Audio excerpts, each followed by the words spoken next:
Hello viewers, তোমাদের সবাইকে জানাই আমার তরফ থেকে নমস্কার। তো আমি এখানে আজকে আলু পোস্ত রেসিপি তোমাদের সাথে শেয়ার করব। তো এখানে আমি প্রথমে শুকনো খোলাতে বা বলতে পারো শুকনো কড়াতে একটুখানি পোস্তটা হালকা ভেজে নিচ্ছি। গ্যাসটাকে একদম লো টু মিডিয়ামে রেখে, কেননা তাহলে স্মেলটা খুব সুন্দর তাহলে বার হবে। তো আমি এখানে আলু পোস্তটা করার জন্য এখানে প্রথমে দেখতেই পাচ্ছি এখানে খুব ভালো করে কিন্তু আমি এটা করে নিচ্ছি। পোস্তটাকে হালকা করে একদম লো টু মিডিয়ামে রেখে ভেজে নিয়েছি। দেখতেই পাচ্ছি এই যে দেখো ভেজে তুলে নিয়েছি। তো তারপরে কড়াইতে আমি একটু সর্ষের তেল দিয়ে দিলাম। আমি কিন্তু আজকের রান্নাটা পুরোটাই সর্ষের তেলেই করব। তো এখানে দেখো অনেকটা আমি মোটামুটি সর্ষের তেল দিয়ে দিয়েছি।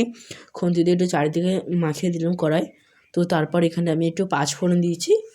তো তারপরে এখানে শুকনো লঙ্কা আর কাঁচা লঙ্কা, শুকনো লঙ্কা একটা দিয়েছি, কাঁচা লঙ্কাও একটা দিয়েছি, দিয়ে কিন্তু আমি দিয়ে দিয়েছি তেলের মধ্যে খুব ভালোভাবে দিয়ে কিন্তু হওয়ার পরে একটু কড়াটা এবার গরম হয়ে যাওয়ার পরে গ্যাসটাকে আবার একটু জোরে দিয়ে আমি আলুগুলো কিন্তু সবগুলো দিয়ে দিয়েছি। আলু কাটা যেগুলো ছিল সেগুলো সব দিয়ে দিলাম।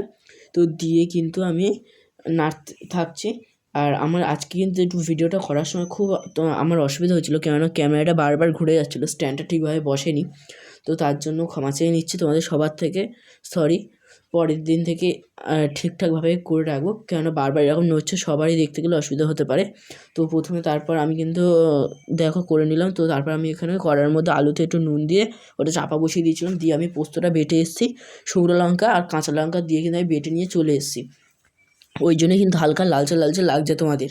শুকনো লঙ্কা আর কাঁচা লঙ্কা যেহেতু আমি দিয়ে বেটে নিয়ে এসেছি, অনেকে শুধু শুকনো লঙ্কা দেয়, এটা আবার তোমরা স্কিপও করতে পারো, কিন্তু আমি দিয়েছি। আর এখানে কড়াইতে দেখো আলু ভাজাটা কিন্তু হয়ে গেছে।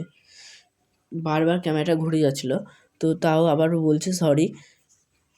তো এখানে দেখো আলুটার ওপর দিয়ে এবার আমি একটু জল দিয়ে দিলাম, দেখলাম আলুটা ভাজা হয়ে গেছে। আর বেশি ভাজলে এবার তখন নরম হয়ে যাবে খুব, তখন আর ভালো হবে না। তো তার জন্য আমি উপর দিয়ে একটু জল দিয়ে দিলাম। তো তারপর পরিমাণ মতন জল দেওয়ার পর একটু হলুদ গুঁড়ো, একটুখানি লঙ্কার গুঁড়ো, কাশ্মীরি লঙ্কার গুঁড়ো দেওয়ার পরে একটু ভালো করে নেড়ে দিচ্ছি।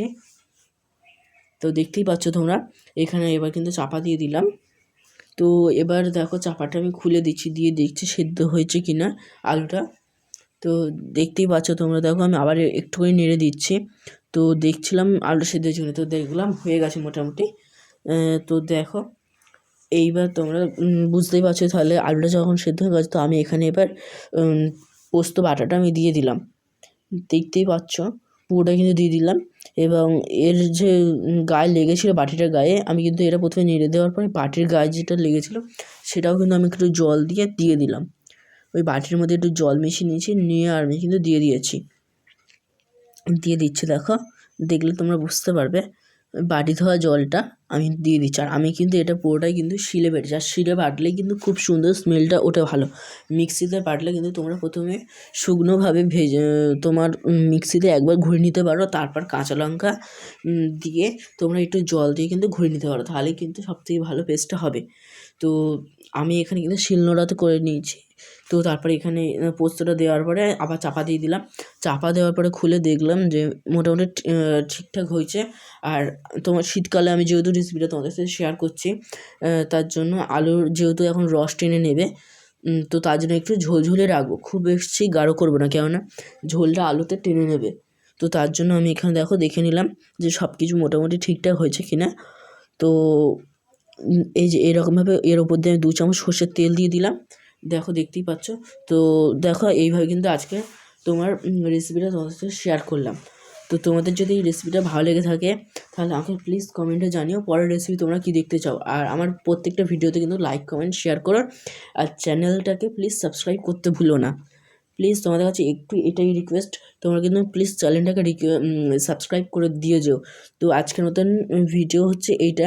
তো দেখো এখানে এবার কিন্তু আমি তোমাদের একটু একটা বাটির মধ্যে তুলে দেখিয়ে দিচ্ছি। এখানে প্রথমে একটু ভালো করে নেড়ে নিলাম, লাস্টে গ্যাসটা অফ করে দিয়ে কিন্তু আমি সর্ষের তেলটা দিয়েছিলাম। গ্যাসটা অন করে রেখে তারপর কিন্তু দেওয়া যাবে না সর্ষের তেলটা। তো দেখো এখানে আমি তুলে দিচ্ছি, অল্প অল্প করে সবটাই কিন্তু আমি তুলে দিচ্ছি। তো অনেক দিন তোমাদের কিন্তু আমি ভিডিও দিতে পারিনি, বড় ভিডিও ছোটো ভিডিও কালকে থেকে আমি দেওয়া শুরু করেছি। তো দেখতেই পাচ্ছ। তো এই যে এইরকম ভিডিও দেখতে হলে লাইক কমেন্ট শেয়ার করে চ্যানেলটাকে প্লিজ সাবস্ক্রাইব করতে ভুলো না। তো আজকের মতন টাটা, বাই বাই।